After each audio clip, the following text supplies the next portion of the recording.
आज हम पढ़ ले सेकंड लाइन ऑफ डिफेंस। यहां तक पढ़ा था सेकंड लाइन ऑफ डिफेंस क्या है, सही है। If a pathogen is able to get past the body first line of defence, अगर क्या है पैथोजन अगर second first line of defence को पार कर देते हैं तो एक इन्फेक्शन स्टार्ट हो जाती है। The body can relay on it's second line of defence. फिर जो जिस्म जो है सेकंड लाइन ऑफ डिफेंस पे इन्हिसार करते हैं, सही है। जब फर्स्ट लाइन ऑफ डिफेंस हमारा पार हो जाता है, जिसमें हमारे पास स्किन है, जिसमें हमारे पास म्यूकस मेम्ब्रेन है, जो मुख्तलिफ किस्म के म्यूकस वगैरह प्रोड्यूस करके फेगोसाइटिक एक्शन करा देते थे। लेकिन जब ये फेल हो जाए तो फिर क्या करता है, हमारे पास सेकंड लाइन ऑफ डिफेंस आ जाता है। वो जिम्मेदारी लेती है, सही है, फर्स्ट लाइन ऑफ डिफेंस क्योंकि फेल हो गई है। हमारे पास सेकंड लाइन ऑफ डिफेंस में क्या नॉन स्पेसिफिक इम्यून रिस्पॉन्स कहलाते हैं। Second line of defence these defences include, इसमें फीवर भी हो सकता है, जिसमें हमारे पास फीवर किसकी वजह से कॉज बाय इंटरल्यूकिन 1। हमारे पास ये इंटरल्यूकिन 1 जो है हमारे पास है साइटोकाइंस है जो रिलीज हो जाते हैं अगेंस्ट द इन्फेक्शन। और इंटरल्यूकिन 1 जो है और इंटरल्यूकिन 6 और ट्यूमर नेक्रोटिक फैक्टर अल्फा जो है हमारे हाइपोथैलेमस के थर्मो रेगुलेशन को क्या करते हैं, इरेगुलराइज करता है, जिसकी वजह से आप लोगों को फीवर और शियर लाइक फैक्टर स्टार्ट हो जाती है। द फीवर इज हाई, सही है, हाई हो जाता है। और टेम्परेचर, इसका काम क्या होता है, kill the invader by denaturing their protein. हाई करने का मकसद क्या होता है, वो जो बैक्टीरिया या पैथोजन जो एंटर हो गया हो, इसके प्रोटीन नेचर को क्या करते हैं, डे नेचर करा देते, इसके ओरिजिनलिटी को खत्म कर देता है, जिसकी वजह से हीट प्रोडक्शन की वजह से वो किल हो जाता है। हीट इंक्रीज टेम्परेचर जो क्या करते हैं, inhibit the growth of antigens और माइक्रोबियल प्रोलिफरेशन को क्या कर लेते हैं, इसके फैलाव को रुकवा देता है। तो एक तरफ से हमारे पास फीवर एक आइडेंटिफिकेशन ऑफ इन्फेक्शन भी है, एक तरफ से बेनिफिशियल ये है कि वो बैक्टीरियल ग्रोथ को क्या करते हैं, रुकवाने की कोशिश कर देते हैं, सही है। हमारे पास पेन क्यों होती है, due mainly to tissue destruction and to a laser extent swelling की वजह से भी पेन हो सकता है और डिस्ट्रक्शन की वजह से, क्योंकि जब कट लगता है तो हमारे पास फास्फोलाइपेज एंजाइम रिलीज हो जाता है हमारे पास सेल से। तो फास्फोलाइपेज एंजाइम किस में कन्वर्ट हो जाता है, एराकिडोनिक एसिड में। और एराकिडोनिक एसिड दो किस्म के एंजाइम में कन्वर्ट हो जाता है, कोक्स एंड लॉक्स। कोक जो है फिर अगेन साइक्लोऑक्सीजनेज 1 और साइक्लोऑक्सीजनेज 2 में कन्वर्ट हो जाता है। ये साइक्लोऑक्सीजनेज 1 और साइक्लोऑक्सीजनेज 2 जो ये क्या कराता है, प्रोस्टाग्लैंडिन रिलीज करता है। और प्रोस्टाग्लैंडिन की वजह से आपको पेन भी होता है। प्रोस्टाग्लैंडिन के लेवल का बढ़ जाना किसकी वजह क्या करा देते हैं, आपका डायलेशन करा देते हैं, जिसकी वजह से स्वेलिंग, रेडनेस, ये सब चीजें हो जाती है ड्यू टू एनी कट, और फिर पेन होता है। हम जब पेरास्टामोल देते हैं या डेक्लोफेनिक देते हैं, इसका काम क्या होता है, to decrease the level of prostaglandin. आज गूगल कर लेना कि what's the mechanism of paracetamol, what's the mechanism of diclofenac, सब में लिखा होगा decrease the level of prostaglandin. वो क्या करता है, ये हार्मोन प्रोस्टाग्लैंडिन है, ये वेजोडायलेशन भी करा देता है और पेन भी करा देता है। एक हमारे पास प्रोस्टाग्लैंडिन ई है, सही, प्रोस्टाग्लैंडिन जो है ये क्या करता है, फीवर भी कराता है। तो हमारे पास ये टारगेट क्या होता है, प्रोस्टाग्लैंडिन का लेवल कम करना होता है। जैसे जैसे प्रोस्टाग्लैंडिन ये एंजाइम कम हो जाता है तो फीवर भी कम हो जाता है, और इसके अलावा फीवर के कम के साथ साथ पेन भी रिलीज हो जाते। तो आज जाके ये देख लेना।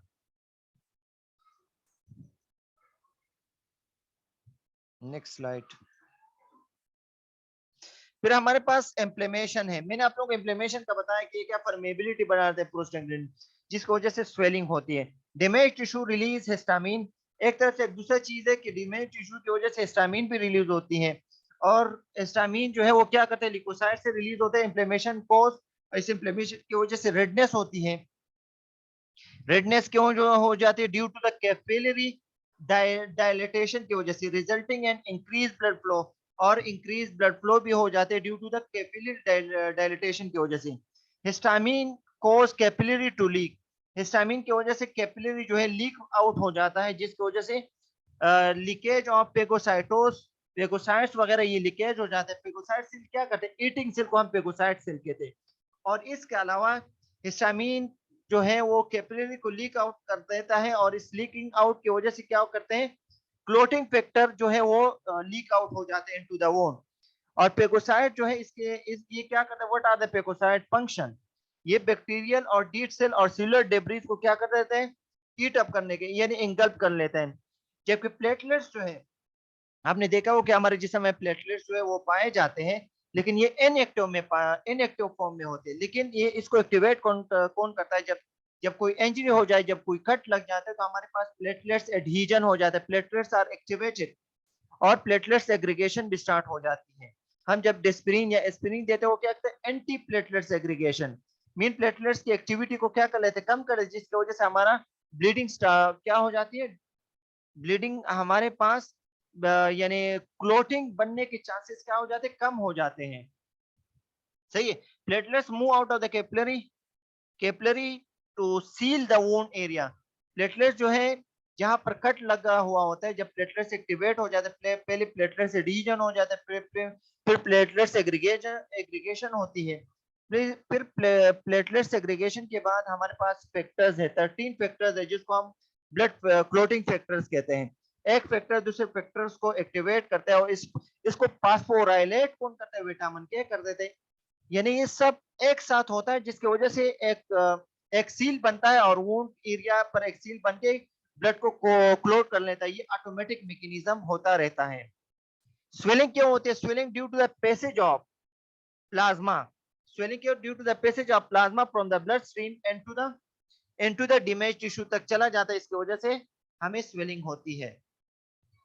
इसके अलावा इम्प्लीमेंट्री रिस्पॉन्स, इम्प्लीमेंट्री रिस्पॉन्स क्यों होती है, इसका क्या फायदा है, ताकि prevent spread of harmful agents to the adjacent tissue तक, यानी स्प्रेड ऑफ हार्मफुल एजेंट को क्या करता है, एडजेसेंट टिश्यू तक स्प्रेडिंग को बचा देता है, यानी इसके हार्मफुल एजेंट के स्प्रेडिंग से बचा देता है। इसके अलावा प्रोमोट्स टिश्यू रिपेयर को प्रोमोट करने की कोशिश करता है इम्प्लीमेंट्री रिस्पॉन्स, इसका ये फायदा है। इसके अलावा केमिकल मेडिएटर्स को क्या करते हैं, रिलीज करते हैं, जैसे मैंने आप लोगों का इंटरलीकेन 1, इंटरलीकेन 2, 3, ये सब चीजें, कंप्लीमेंट सिस्टम, ये साइटोकाइन, ये सब चीजें क्या करते हैं, रिलीजिंग में अहम किरदार अदा करता है। और इसके अलावा इस केमिकल मीडिएटर को अट्रैक्ट भी करता है पेगोसाइट्स के लिए, और इसके अलावा third line of defence mechanism को भी एक्टिवेट करने की कोशिश करता है। कौन, इम्प्लीमेंट्री रिस्पॉन्स।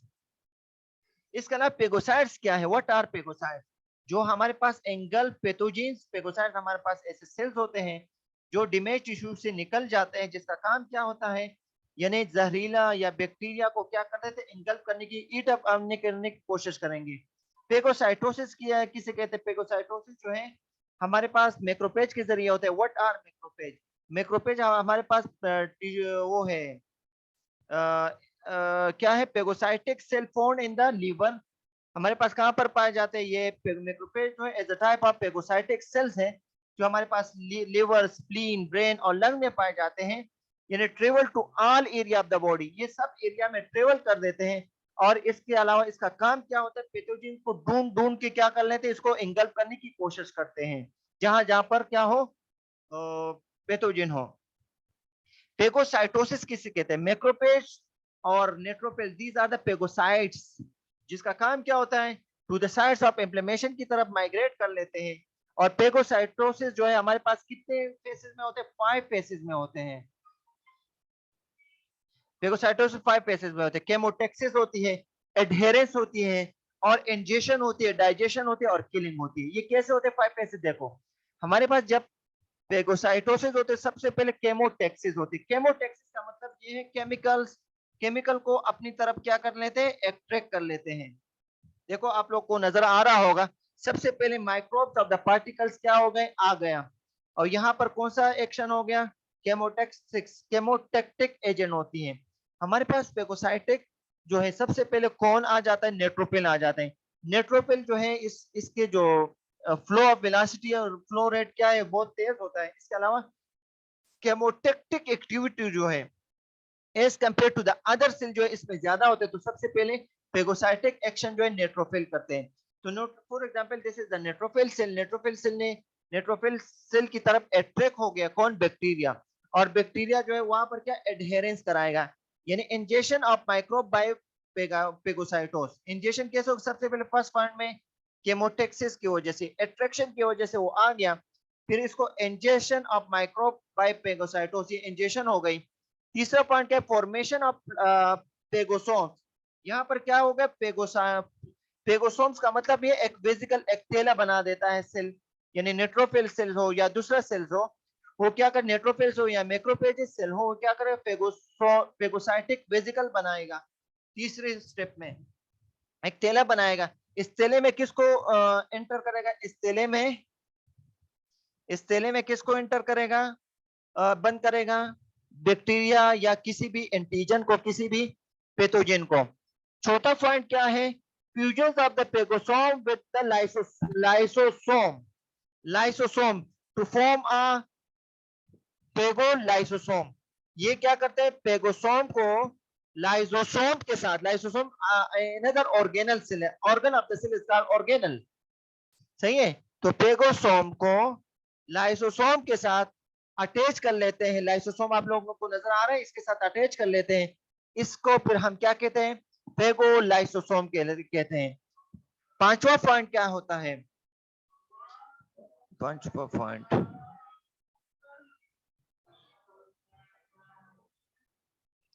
हमारे पास first step, second step, third step हो गया। फोर्थ स्टेप में क्या हो गया, पेगोसोम का लाइसोसोम के साथ फ्यूजन हो गया, जिसको हम क्या कहते हैं, पेगोलाइसोसोम कहते हैं। पांचवा स्टेप में क्या हो जाता है, लाइसोसोम, लाइसोसोम में लाइसोजाइम एंजाइम होता है, जो क्या कहते हैं, डाइजेशन करा देता है इंजेस्टेड माइक्रोब, यानी पैथोजन को क्या कर लेते हैं, लाइसोसोम में लाइसोजाइम एंजाइम होता है। जब पेगोलाइसोसोम बन जाते हैं तो लाइसोजाइम एंजाइम जो है इस पैथोजन पे एक्ट कर लेता है, इसको डाइजेस्ट कर लेता है। और इसके अलावा छठे में क्या करता है, formation of residual body containing indigestible material. इसमें क्या होता है, इनडाइजेस्टेबल मटेरियल होता है, वो क्या हो जाता है, इसे एक अलग वेसिकल बनाता है छठे स्टेप में। और सातवें स्टेप में क्या करते हैं, डिस्चार्ज ऑफ वेस्ट मटेरियल को डिस्चार्ज कर लिया जाता है आफ्टर द किलिंग प्रोसेस। देखो यहां से बिल्कुल सही था, और आखिर क्या क्या, बिल्कुल माइन्यूट पार्टिकल्स बन गए, छोटे छोटे बन गए और डिस्चार्ज हो गए, सही। इसी तरह ये किसका, एक मैक्रोफेज या नेट्रोफिलिक या मैक्रोफेज जो है इस तरह काम कर देते हैं, सही है। ये स्टेप आप लोग को याद करना होगा। देख लो आप लोगों को दोबारा, माइक्रोब जो है अपने आप को एडहेयर कर लेता है, एडहेरेंस का मतलब अटैच कर लेते हैं। दूसरा क्या कर लिया, अपने आप को पेगोसाइट्स फॉर्म क्या कर लेते हैं, जोडोपोड्स, एक जोडोपोड बना देते हैं, जिसकी वजह से वो इंगल्फ हो जाता है। तीसरे पॉइंट में क्या गया, एक वेसिकल बनाएगा, जिसको हम क्या कहते हैं, पहले पेगोसोम बनाएगा, और पेगोसोम के साथ लाइसोसोम के साथ जब अटैच होगा, पेगोलाइसोसोम कहते हैं। पेगोलाइसोसोम में लाइसोजाइम एंजाइम जब इस पे ऐड करे, उसको डाइजेस्ट कर लेते हैं, फिर दोबारा एक वेसिकल बनाता है, डिस्ट्रक्टिव फॉर्म ऑफ पैथोजन के क्या कर लेते हैं, वेसिकल बना देता है, और रेजिडुअल बॉडी इसको कहते हैं। और ये रेजिडुअल बॉडी फिर क्या कर लेते हैं, बाहर निकल जाता है। ये पूरा स्टेप आप लोगों को नजर आ रहा है, इस तरह होता है, सही है। ये हमारे पास फिर अनदर डायग्राम है, जब हमारे पास स्टेप्स ऑफ इम्प्लीमेंटरी रिस्पॉन्स कैसे होते हैं। फॉर एग्जाम्पल आपने देखा होगा, ये आपको कट लग गई, इस कट लगने की वजह से क्या हो गया, डिमेज टिश्यू क्या हो गया, डिमेज हो गया। अब इस डिमेजिंग टिश्यू से क्या रिलीज होगा, हिस्टामिन रिलीज होगा, जिसकी वजह से increase blood flow to the area. इस एरिया की तरफ ब्लड फ्लो क्या होगा, इस एरिया की तरफ ब्लड फ्लो बढ़ेगा। जब ब्लड फ्लो बढ़ेगा तो दूसरा पॉइंट क्या है, हिस्टामिन, इसमें histamine cause capillary to leak, histamine release होगा, और हिस्टामिन की रिलीजिंग होने की वजह से कैपिलरी लीक होगा, और इसकी वजह से, लीकिंग की वजह से पेगोसाइट जो है बाहर निकल आएगा, पेगोसाइट्स वगैरह से। पेगोसाइट्स में हमारे पास न्यूट्रोफिल्स और मैक्रोफेजेस हैं, और इसके अलावा क्लोटिंग फैक्टर भी बाहर लेके आएंगे। तीसरा पॉइंट में हमारे पास क्या है, पेगोसाइट जो है, जो हमारे पास न्यूट्रोफिल है या मैक्रोफेज, जो क्या करेगा, इसको एंगल्फ करेगा और डीड सेल को बाहर निकाल देगा। जबकि प्लेटलेट्स जो है, जो इनएक्टिव फॉर्म में, वो इंजर एरिया की तरफ आके वोंड को रुकवाने की कोशिश करेगा, सही है, ये सील बना देगा। ये हमने यहां तक पढ़ लिया। फिर की concept of specific immunity, antigen और इम्यूनोजन जो है हमारे पास क्या, substance foreign to the host that can stimulate an immune response को स्टिमुलेट कर सकते हैं। These foreign molecules are recognized by, इस foreign molecule को कौन recognize करता है? इम्यून सेल पे हमारे पास रिसेप्टर्स होते हैं या प्रोटीन होते हैं जिसको हम क्या कहते हैं? एंटीबॉडीज या इम्यूनोग्लोबुलिन कहते हैं, वो इसको पहचान लेते हैं। मोस्ट एंटीजन आर मैक्रोमोलेक्यूल, ज्यादातर एंटीजन मैक्रोमोलेक्यूल होते हैं। Immunological active site on antigen are called antigenic determinants या एपिटोप। एपिटोप्स किसे कहते हैं? जो एंटीजन पे एक्टिव साइट होता है, एक्टिव साइट होता है जो अटैचमेंट फॉर एंटीबॉडीज के लिए होते हैं, इसको हम क्या कहते हैं? एक्टिव साइट को, एंटीजन के एक्टिव साइट को हम क्या कहते हैं? डिटरमिनेंट्स कहते हैं या एपिटोप्स कहते हैं, जहां पर एंटीबॉडीज वगैरह अटैच हो सकते हैं। व्हाट आर एपिटोप्स और डिटरमिनेंट्स? सर स्लाइड चेंज नहीं हो रहा। Site for attachment of antibodies, antibodies which is present in antigen। Antigen यहाँ पर एपिटोप, दोबारा small part of N antigen that interact with N antibody के साथ इंटरेक्शन करा सकती है एपिटोप। एनी गिवन एंटीजन में have several epitope, her antigen में सेवरल एपिटोप भी हो सकते हैं, सेवरल साइट ऑफ अटैचमेंट हो सकती है। Each epitope is recognised by different antibody, हर एपिटोप जो है डिफरेंट एंटीबॉडी इसको रिकॉग्नाइज करके अपने आप को अटैच कर लेते हैं। सही है, यहाँ पर देख लो ये डायग्राम है। सही है, डायग्राम में आप लोगों को क्या शो आप किया गया है? या हमारे पास स्लाइड चेंज नहीं हो रहा सर। एंटीजेनिक डिटरमिनेंट्स किसे कहते हैं? अटैचमेंट साइट को हम एंटीजेनिक डिटरमिनेंट, ये यहाँ का है, इसको डिटरमिनेंट कहते हैं या एपिटोप कहते हैं। ये यहाँ का है, इसको हम एंटीजेनिक डिटरमिनेंट या attachment site of antibodies, attachment site of antibodies है। सही है, और ये हमारे पास एंटीजन है। तो हमारे पास एक्टिव साइट, अटैचमेंट साइट को हम क्या कहते हैं? एपिटोप या डिटरमिनेंट्स कहते हैं। Both are same. हेप्टेन्स कहते हैं, इनकम्प्लीट एंटीजन को हम हेप्टेन्स कहते हैं। A substance of low molecular weight, एक ऐसा सब्सटेंस जिसका मॉलिक्यूलर वेट क्या है? कम हो। सही है, that is not antigenic itself, जो एंटीजेनिक नहीं हो सकते एक्सेप्ट जब, कब एंटीजेनिक हो सकते हैं? जब इसका साइज बढ़ जाता है, when combined with a carrier protein के साथ जब कंबाइन हो सकते हैं, जैसे पेनिसिलिन ड्रग है। Small molecule such as peptide, nucleotides and many hormones that are not immunogenic नहीं है, but are reactive। Sir slide don't be change, slide change नहीं हो रही है प्लीज। पेप्टाइड, न्यूक्लियोटाइड्स, हार्मोन्स, ये क्या है? ये इम्यूनोजेनिक तब होती है जब किसी प्रोटीन कैरियर के साथ अपने आप को अटैच कर लेते हैं। सही है।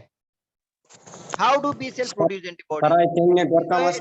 कैसे बनाते हैं? B cell develop from stem cell से बनता है, बोन मेरो में एडल्ट लिवर ऑफ फेटस से बन जाता है, एडल्ट के बोन मेरो से, और फेटस जो मां के पेट में होता है, तो लिवर फेटस से बी सेल बनते हैं। आफ्टर मैच्योरेशन, जब मैच्योरेशन ऑफ बी सेल हो जाता है, वो लिम्फॉइड सेल यानी लिम्फॉइड ऑर्गन की तरफ क्या करते हैं? अपने आप को लेके जाते हैं, माइग्रेट कर लेते हैं, और इसके बाद फिर क्या होता है? क्लोनल सिलेक्शन होती है, यानी मेनी बी सेल बन जाते हैं, इसको हम clonic formation of many B cell को हम क्लोनल सिलेक्शन कहते हैं।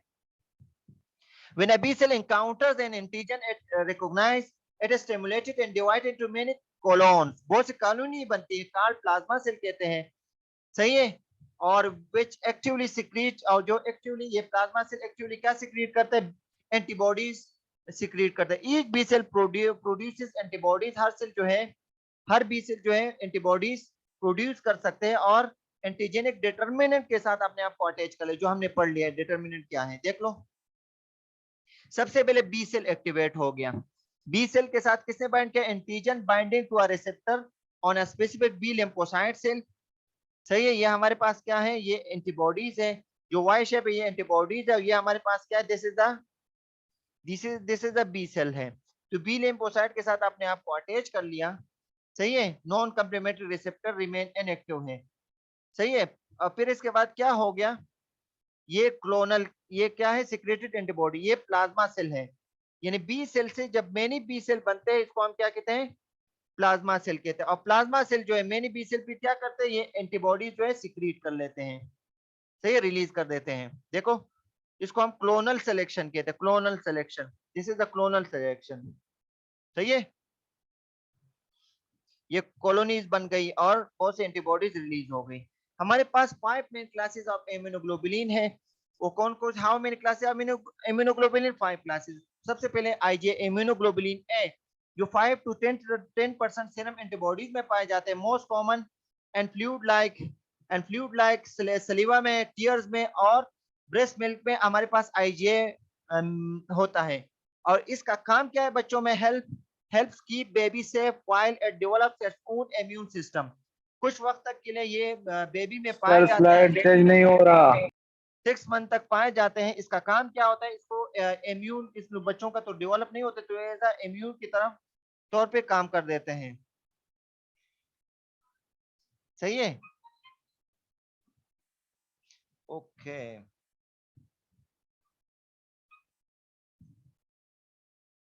हमारे पास इम्यूनोग्लोबुलिन के कितने क्लासेस हैं? 5 क्लासेस हैं। सही है, जैसे IgA जो 5 से 10% सीरम एंटीबॉडी पाई जाती है। इसी most common and fluid like, सही है, सलीवा, टीयर्स और ब्रेस्ट मिल्क में पाए जाते हैं। और ये बच्चों के लिए, खास बेबी के लिए होते हैं, 3 to 6 मंथ तक होती हैं, जो क्योंकि इसका अपना, बच्चों का अपना इम्यून सिस्टम डेवलप नहीं होते, तो it's work like a immune, इसको इम्यून यानी इसको कुव्वत मुदाफियत फराहम कर देती है। इसके अलावा रिस्पिरेटरी, ब्रोंकाई और इंटेस्टाइनल म्यूकस गट में पाए जाते हैं, जिसका काम क्या होता है? प्रिवेंट अटैचमेंट ऑफ वायरस और बैक्टीरिया टू म्यूकोजल सरफेसेस के साथ, यानी अटैचमेंट ऑफ वायरस और बैक्टीरिया जो है अटैच नहीं होने देता। कौन? IgA। इसके अलावा IgD as a second class of immunoglobulin 0.2% हमारे पास बी सेल के सरफेस पे पाए जाते हैं। और इसका काम क्या होता है? एंटीजन रिसेप्टर के तौर पे काम करता है। इसका non function in serum, it is protein that is present in normal human serum in very small amount में पाए जाते हैं। The function of IgD is unknown except antigen receptor के तौर पे काम करते हैं। जबकि IgG जो है 80% ऑफ ऑल सीरम एंटीबॉडी, सबसे ज्यादा जो है वो IgG पाए जाते हैं, जो क्रॉस ब्लड वेजल को क्रॉस कर लेता है, क्रॉस ब्लड वेजल वाल्स। सही है, और एंटर टिश्यू फ्लूइड में ये एंटर हो सकता है cross placenta to protect foetus को प्रोटेक्शन प्रोवाइड कर देती है। कौन? IgG। It possesses immunity and infants period to birth. इसके अलावा प्रोटेक्ट अगेंस्ट सर्कुलेटिंग बैक्टीरिया से प्रोटेक्शन प्रोवाइड करती है, बैक्टीरिया से और न्यूट्रलाइज टॉक्सिन से। और इसके अलावा कंप्लीमेंट सिस्टम को भी ट्राइगर कर लेते हैं, और पेगोसाइटिक सेल को एनहेंस कर, बढ़ा देता है। Each molecule of IgG has 2 antigen binding site. इसके IgG के क्या? 2 एंटीजन बाइंडिंग साइट लेंगे। इसमें इसका मतलब है एपिटोप यानी हेप्टेन, इसमें कितने हैं? दो बाइंडिंग साइट होती है। एपिटोप जिसको हम कहते हैं बाइंडिंग साइट को। याद रखो कि जब क्रोनिक कंडीशन में, जब क्रोनिक इन्फेक्शन होते हैं, जैसे सल्मोनेला टाइफाइड वगैरह होता है, इसका जब हम टाइफेडोट देते हैं तो इसका IgG क्या हो जाता है? बढ़ जाता है, क्योंकि जब ज्यादा बैक्टीरिया बढ़ेगी तो ज्यादा IgG बनेंगे। तो IgG का काम क्या होता है? एनहेंस द पेगोसाइटिक सेल को बढ़ा देता है। तो एनहेंसिंग पेगोसाइटिक के बढ़ाने के लिए IgG का लेवल बढ़ जाता है। इसके अलावा IgE 0.002% सीरम एंटीबॉडी पाए जाते हैं, और इसका क्या होता है? ये बाइंड हो जाता है मास्ट सेल के साथ और बेजोफिल के साथ अपने आप को अटैच कर लेता है और एलर्जिक रिएक्शन करा देता है। इंक्रीज ड्यूरिंग पैरासाइटिक और एलर्जिक, पैरासाइटिक इन्फेक्शन यानी वॉर्म वगैरह या कोई एलर्जी हो तो IgE क्या हो जाता है? बढ़ जाता है। CBC में हमें पता चलता है। It produce by the cells of the liver, respiratory और इंटेस्टाइनल ट्रैक्ट के सेल से ये बन जाते हैं IgE। सही है। इसके अलावा IgM जो हमारे पास एक्यूट टाइप ऑफ इंफेक्शन की वजह से ये बढ़ता है।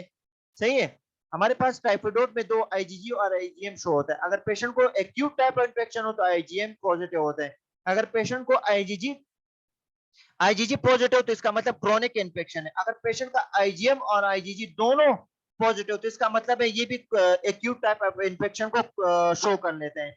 IgM जो है 5 to 10% ऑफ सीरम एंटीबॉडी में पाए जाते हैं, और ये क्या है? First response to initial antigen exposure.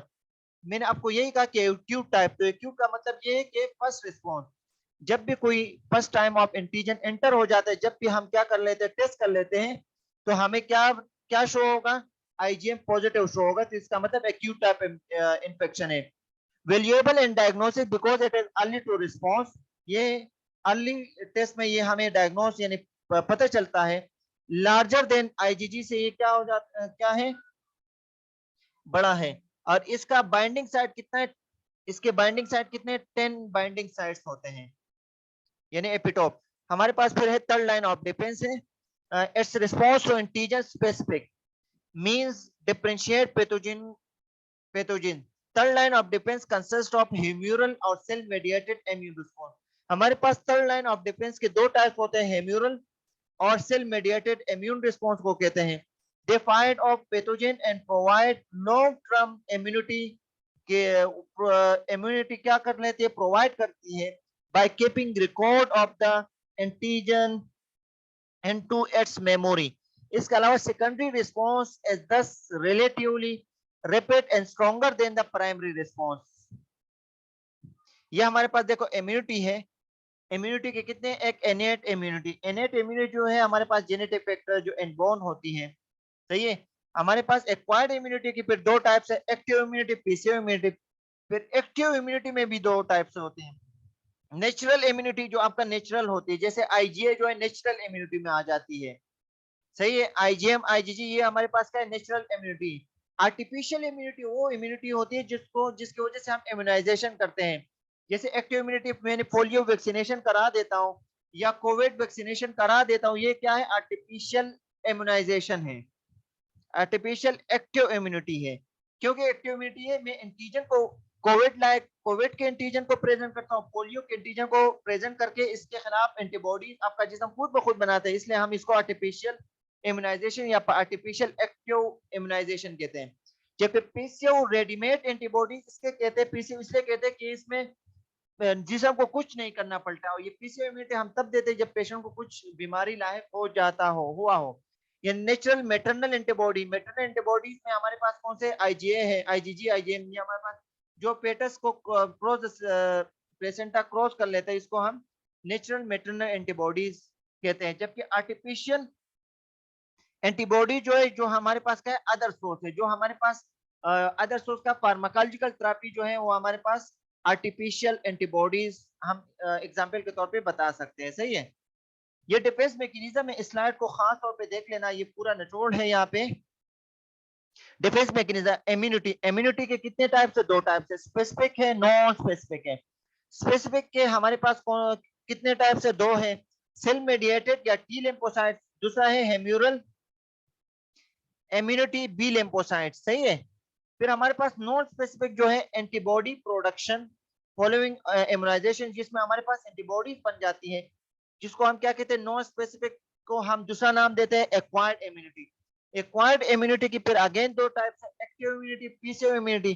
फिर एक्टिव इम्यूनिटी की फिर अगेन दो टाइप्स है, natural active immunity, artificial active immunity. Natural active immunity में हमारे पास क्या है, यानी आपको कोई डिजीज हो जाए, यानी फॉर एग्जांपल आपको कोई कट लग जाए, आपको कोई चीज काट ले, इसके खिलाफ आपका रेडनेस होना या एचिंग होना या पेन होना, वो क्या क्लिनिकल डिजीज इन्फेक्शन की वजह से इसके खिलाफ जो साइटोकाइंस या ल्यूकोट्रीन्स या इंटरल्यूकिन 1 इसका बनना जो है, ये नेचुरल एक्टिव इम्यूनिटी कहलाते हैं, सही है। और आर्टिफिशियल एक्टिव इम्यूनिटी जैसे हम वैक्सीनेशन, पोलियो वैक्सीनेशन कहते हैं। नेचुरल पैसिव इम्यूनिटी में हम ये करते हैं, वो क्या करते हैं, हम इसमें फ्रॉम मदर के साथ, मदर से, यानी इसके लिए फार्माकोलॉजिकल थेरेपी नहीं है बल्कि मदर से मिलता है। जैसे आईजीए एंटीबॉडी जो है मदर से, मैटरनल से बच्चों को मिलता है।